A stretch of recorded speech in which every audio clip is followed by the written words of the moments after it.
We all know the wonderful benefits that sleep provides, but how much sleep should we actually be getting?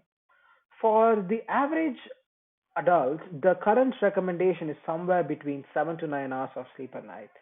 And what scientists have been finding from large scale epi- epidemiological studies is that using that reference point of 7 to 9 hours, uh, once you start to drop below that, your mortality risk actually starts to increase. In fact, the Center for Disease Control in the United States, or the CDC, stipulated a minimum of 7 hours of sleep a night for the average adult. In other words, the shorter you sleep, the shorter your life. But it turns out it's not quite a linear relationship as you would expect. It's not as though the more and more you sleep, the lower and lower your mortality risk is. In fact, something strange happens. Once you get past 9 hours, you actually start to see a, a rise back in mortality risk, which seems rather strange and peculiar. And scientists have actually put forward at least two possible explanations.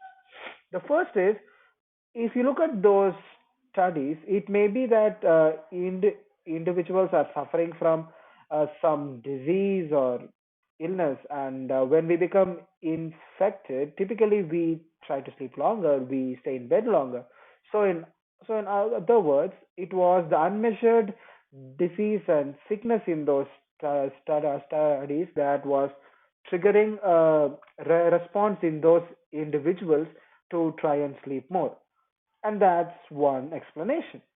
The second explanation is poor sleep quality, because we know that sleep quality, independent of sleep quality, is also associated with mortality risk. And the lower your quality of sleep is, the higher is your risk of death. People who have poor quality of sleep will typically try to sleep longer. They will try to stay in bed longer to overcome their poor quality of sleep.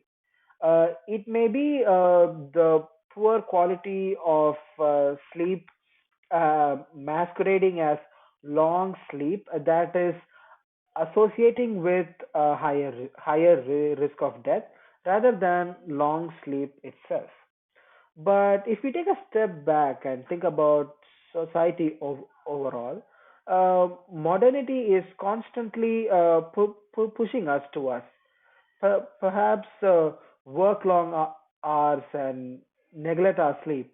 But if you want to be around for long enough and to get the benefits and the fruits of all that hard labor, we may want to think about starting to prioritize our sleep a lot more.